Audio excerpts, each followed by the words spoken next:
What's up, guys? I'm here to show you the capabilities of this machine here in close quarters. At first, the concrete chunk there couldn't be lifted out from the outside because it was flush with the sidewalk, and we had mostly cut it, and then it just needed to be moved out. So you either have to use a jackhammer on it, or if you can try to get it out obviously in one piece.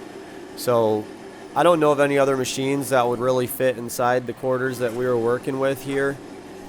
In my opinion, I felt like there was really no better machine than what we had. It's amazing. Obviously this was like an attached garage that had easy open access. The whole front was torn off, but you can drive the machine into a normal low garage, which is what this was at the time, and it just maneuvers really well through small spaces. And you can see this piece of concrete struggling to make its way out of there. It was just at the brink of what the weight, that the machine could carry. So probably was right at 1,000 pounds, and I felt like it was going to tip. I think I had my wife right on the back there for a moment, trying to get this thing lower down. That was pretty sketchy. I have another set of stairs I couldn't get out. I needed to use an excavator or a jackhammer or something. I still haven't got those.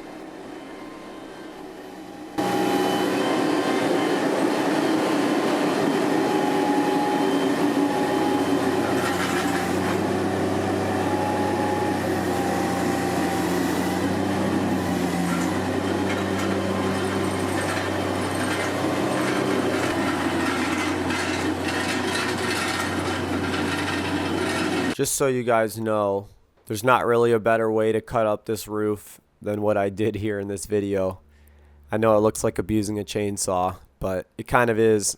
But I had to resharpen that chain like 5 or 6 times, because as soon as you would hit a nail, it would go back to not being able to cut anything.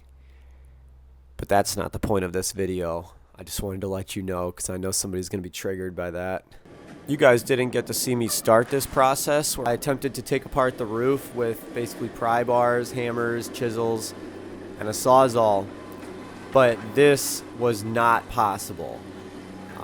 I basically found that there was this sheet shingle material that's used for flat roofs, and it's stuck down in sheets, and you can't really peel that stuff off. And all of the fasteners, a lot of them were screws and not just nails.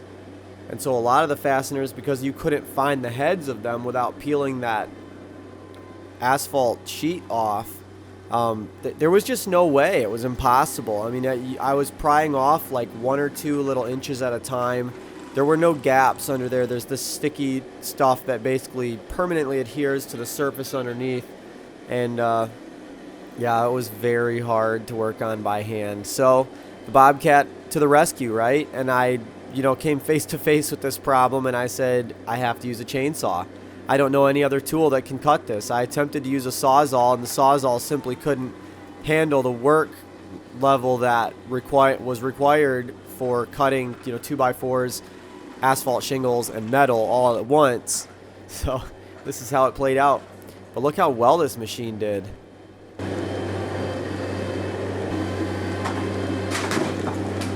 This was a pretty dangerous situation.